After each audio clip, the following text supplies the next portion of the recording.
අද අපි එක වසරට අදාළ අකුරු ටික ලියන්න පුරුදු වෙමුද? ඊට කලින් එක වසරේ අපිට තියෙන අකුරු මොනවද කියලා බලමුකෝ.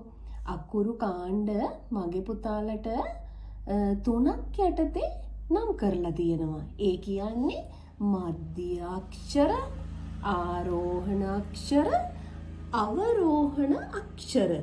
එතකොට මධ්‍ය අක්ෂර කියන්නේ පුතාලා මෙන්න මේ ඉර මැද ලියන අකුරු වලට තමයි මධ්‍ය අක්ෂර කියන්නේ. ඒ කියන්නේ ගා, හා, ය, ස, ප, න, තා, කා, සංයක ග.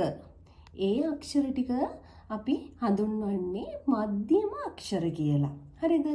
ඊට පස්සේ ආරෝහණ අක්ෂර කියන්නේ මෙන්න මේ මැද දෙවෙනි ඉරෙන් පටන්ගෙන උඩ ඉරට යන අකුරු සෙට් එක තියෙනවනේ. ඒ කියන්නේ ට, ව, ච, ඩ, ඒ, ම, ඕ, බ, ර, ඉ, ජ, න, ඩ.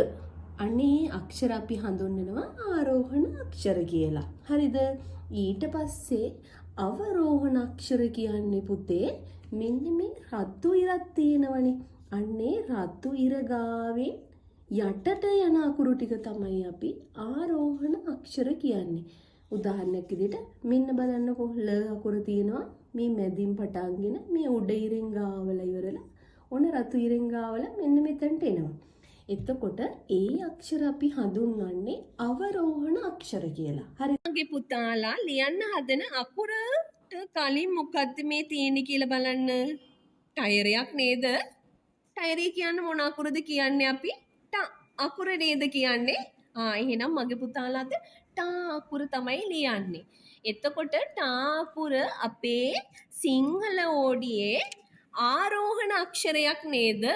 ආරෝහණ අක්ෂරයක් කියන්නේ අපි මෙහෙම මැදින් පටන්ගෙන දෙවෙනි ඉරෙන් පටන්ගෙන මෙහෙම කළා උඩට යන අකුරු ටික තියෙනවනේ. ඒවට තමයි අපි ආරෝහණ අක්ෂර කියන්නේ. එතකොට ට අකුරත් ආරෝහණ අක්ෂරයක් මගේ පුතාලා. ඒක ඔයාලා හොඳට ඔලුවට ගන්න.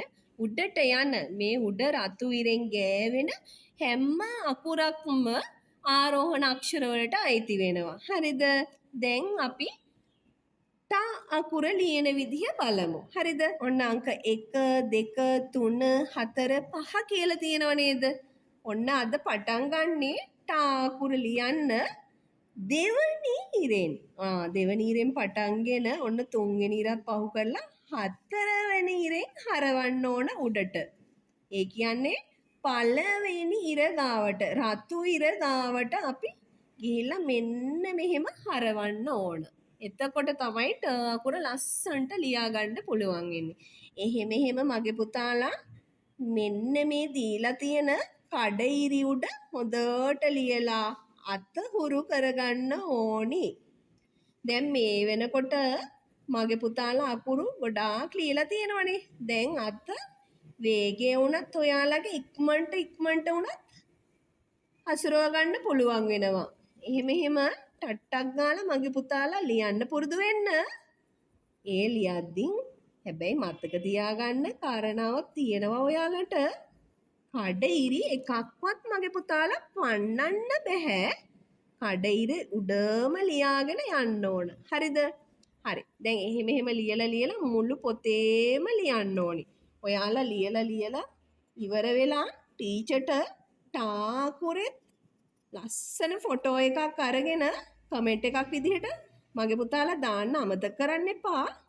ඒ වගේම පල්ලෙහා තියෙන බෙල් අයිකන් එක ක්ලික් කරන්නත් අමතක කරන්න එපා. මගේ පුතාලට අමතක වෙනවනම් අම්මට හරි තාත්තට හරි කියන්න. තාලා අපි තනියෙන් අකුර ලියමු. අංක 1 2 3 4 5 කියලා තියෙනව නේද? එතනින් දෙවනි ඉලක්කමින් තමයි දැන් ඔන්න පටන් ගන්න යන්නේ අකුර. හරිද?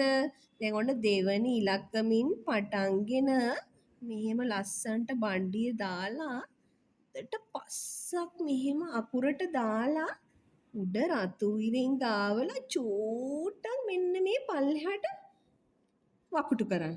චුට්ටක් චුට්ටි හොටක් වගේ පල්ලෙහාට දාන්න. එතකොට මෙන්න මේ අකුරේ මේ ගානයි එකට තියෙන්න ඕනි. මෙයා පල්ලෙහාට ගිහිල්ලා එහෙම වැරදි විදිහට තියෙන්න බෑ මගේ පුතාලගේ අකුර. හරිද? දැන් එතකොට මගේ පුතාලා කරන වැරද්දක් ටීචර් පෙන්නලා දෙන්නද?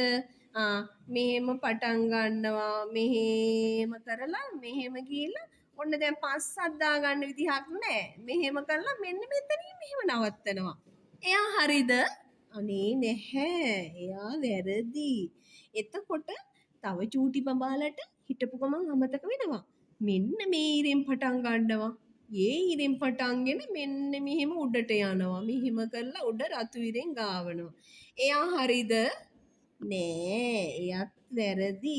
එහෙනම් මගේ පුතාලා හරි විදිහට ලියනවා නම් මෙන්න මේ ට අකුර විදිහට තමයි මගේ පුතාලා ලියන්න ඕනේ. හරිද? මේ විදිහට ලස්සනට දිගටම මේ පොත පුරාවටම ලියලා ටීචර්ට ලස්සන ෆොටෝ එකක් සමග කමෙන්ට් එකක් දාන්න අමතක කරන්න එපා මගේ පුතාලා. ඔයාලට බැරි නම් අම්මලාට කියන්න මතක ඇතිව මගේ පුතාලා පල්ලෙහා තියෙන බෙල් අයිකන් එකත් ක්ලික් කරන්න අමතක කරන්න එපා.